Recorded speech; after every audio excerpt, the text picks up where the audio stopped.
Okay, anyway. Semester's almost over, I'm not worried about it. Okay.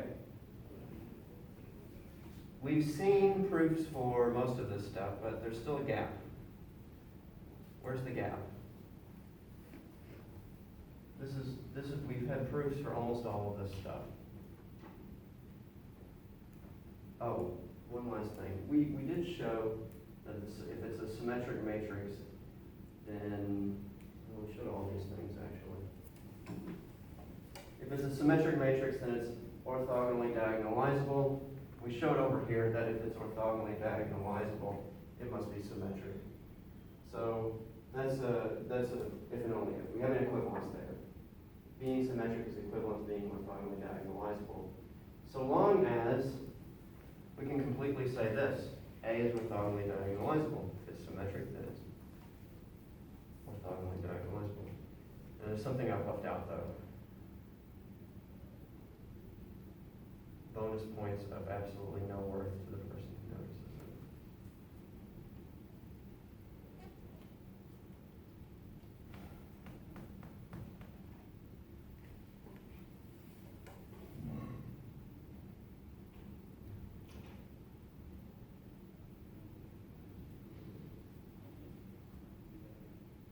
Daniel, what do you think? Looks like it's all there, right? I don't know if we actually proved the first one though. The first one, A has n real eigenvalues counting multiple. Oh, you're right. Actually, we didn't say why the eigenvalues should be real. They definitely have to be n of them counting multiplicity. That was from the fundamental theorem of arithmetic, characteristic polynomial, etc.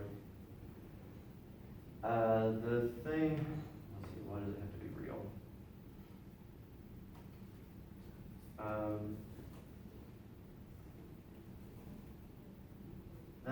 That takes a little bit of discussion about what happens when we have complex eigenvalues. So you're right. I didn't say why they should be real. The thing that I was looking for was part B.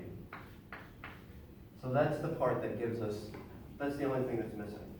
I want to be able to say that A is orthogonally diagonalizable if and only if it's symmetric. I know if it's diagonalizable, orthogonally diagonalizable, it's symmetric. I learn to say these words really quickly. If it's orthogonally diagonalizable, then it's symmetric. But if it's symmetric, all I have is that the eigenspaces are mutually orthogonal.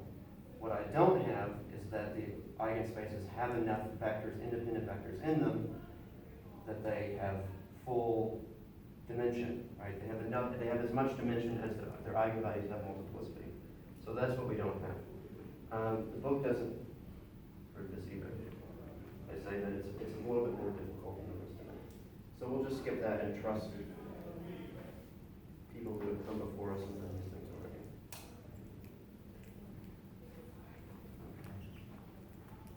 So now,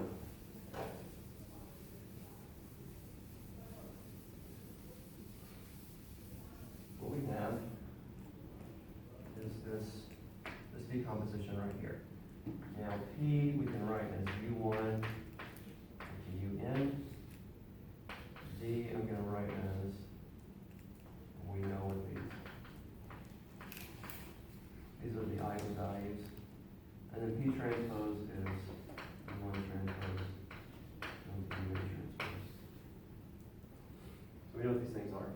So the columns I'm going to call U in the keeping with the convention that these things are orthogonal, so we're calling them U's.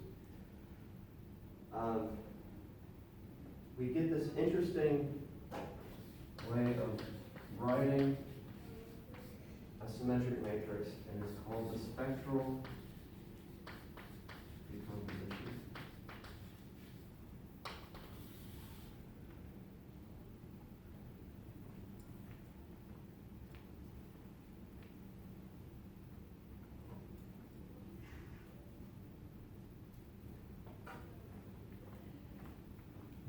And I'm going to impose an unnecessary condition.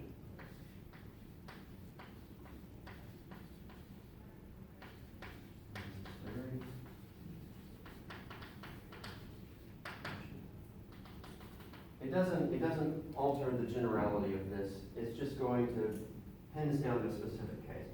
these eigenvalues can be specified in any order. And all we have to do if we have a different order, I think, James, you may have brought this point up in the past. If we permute the order of the eigenvalues, all we have to do to keep things okay is permute the columns of P, right? So as long as the columns of P match the corresponding eigenvalues here, everything is fine. So let's place a condition on those eigenvalues so that we at least get rid of that possible choice of how to order these things. What I'm going to do is order, so lambda 1 is going to be, the absolute value, the magnitude of lambda 1 is going to be greater than or equal to the absolute value of lambda 2, all the way down to the absolute value of lambda k, however many distinct eigenvectors we have. So as we go down this diagonal, things are going to be getting smaller, right, closer to 0. I'm not going to order them greater to lesser, I'm going to order them biggest to smallest. So like, this could be negative 1,000,000, this could be 150, and this one could be negative 20. They're getting smaller, they're not getting lesser.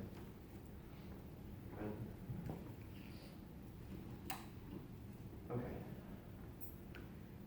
So, what do I get from this right here?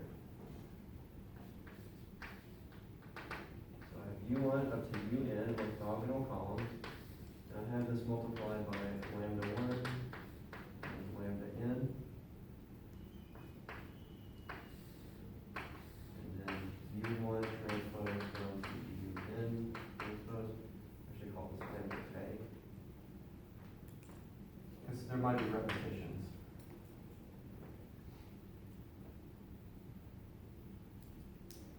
Okay, and multiplying this out, what do I get?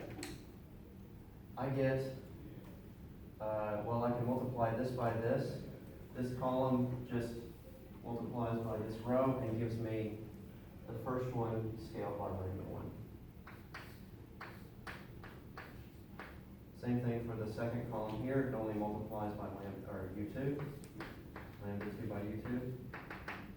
And then finally we get down to lambda k. Kind of unfortunate that they don't match. Yeah, let's just call them even the I did account for the possibility that these are the same with the less than or equal to. So that should be no problem. Just to have this look nice. There. Landing in UN multiplied by U1 transpose down to UN transpose. And now I just take this column and multiply it by this row.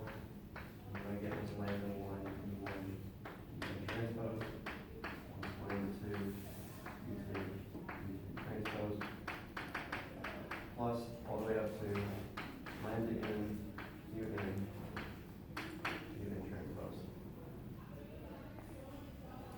So this was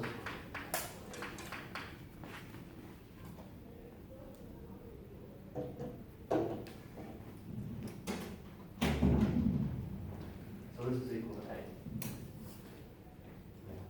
So we call this a spectral decomposition.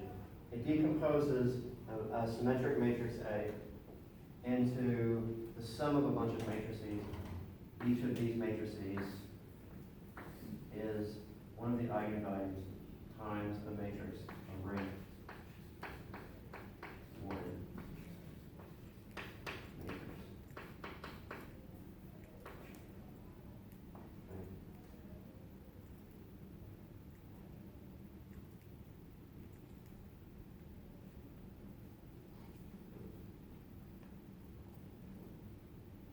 So this is just, each of the rows of this is a linear combination of a single row, right? If we did, if we put this in echelon form, we would have a single row and then all the rows beneath would be 0. So all rank 1 matrices. Now this is kind of interesting.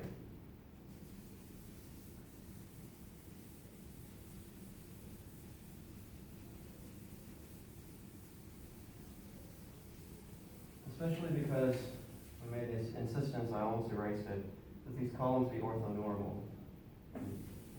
In the process of doing this, we were going to do the normalization as we went through it. We were going to make all of these columns be orthonormal. So the entries of these vectors is relatively small, and we're just multiplying a matrix with, or a vector with small entries by a vector with small entries. So the size of the entries in each of these matrices is pretty small. And they're going into a lot of detail about how small. I'm just saying, you can see why they're pretty small, right? Now we added this additional condition just to pin down the order of these eigenvectors. But what you'll see is that if you look at the different pieces of this sum, this is the one that's multiplied by the largest amount. And so if you just ignored all of these are only going to change. Let's say that this one is really big and the rest of them are really small. This is the biggest eigenvalue, the rest of the eigenvalues become really small, right? If we drop all the small eigenvalues, all the pieces that correspond to small eigenvalues, we get a matrix that's pretty close to the original matrix. But now it's represented, it's not by n, so this is n squared entries. Right? Now, it's represented by a single number, the eigenvalue, and this eigenvector here, which is a n by 1, and it's just copied right here. So now we've taken something that takes n squared entries to represent, and we found an approximation for it that only requires n plus 1, let's call it values. Only requires n plus 1 values to represent. Actually, if we took the square root of lambda 1 and we multiplied it through by u1 and u1 transpose, then we would only need n values to represent this. Right? So we found a way, using the spectral decomposition, to sort of compress this matrix, to take a matrix that has a lot of entries, n squared entries. If this n is 1,000, this is 1,000,000 entries, right? And convert it down into something with just 1,000 entries. Something that's not exactly the same, but it's pretty close. Of course, if that's not close enough, then we can just include the next entry, right? And so however many of these rank 1 matrices we decide to include, that's going to be, that number times n is going to be the number of entries it takes to represent that. So this is kind of a theme that's going to come back. And I got through one section.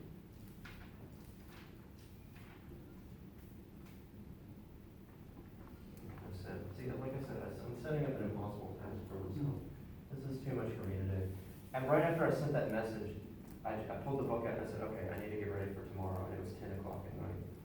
And I was just staring at it, and I was just suddenly just really stressed out. Like, I can't believe what I just said I was going to do. I'm so stupid. Well, there we are. It's the last class. It's not for a grade. We're having fun. It's for our, our enlightenment, our learning things, pursuing knowledge for its own sake. Okay.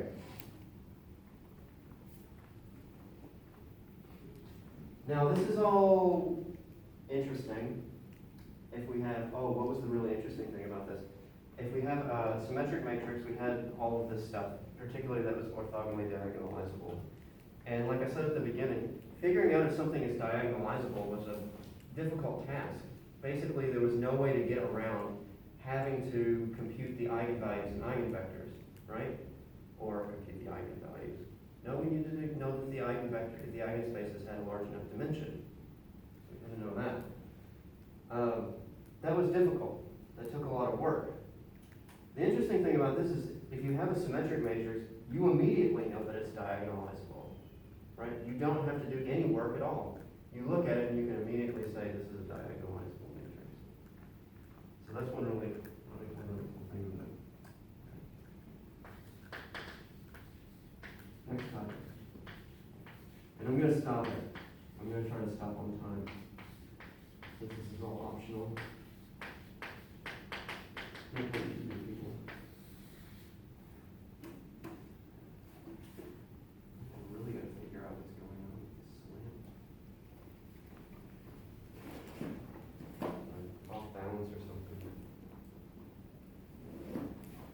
Okay. Oh, it's 150.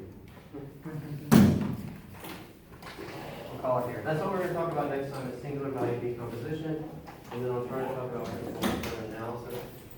Like I said, it's really, really interesting and powerful. A lot of times, when you're doing data analysis, like,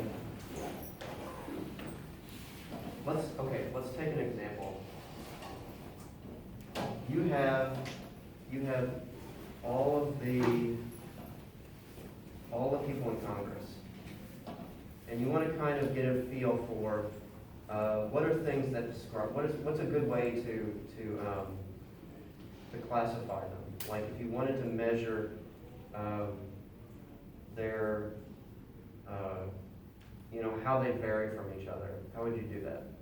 One thing you could do is you could take all of their votes, and all the things that they voted on, at the same time. So if they all voted on something, you could say, did they vote yes or no on this one thing? And you get a big list of votes. A 1 if they voted yes, and a 0 if they voted no, right? You get this big, it's a column vector for each politician. So you go down and you've got 1 for each of them.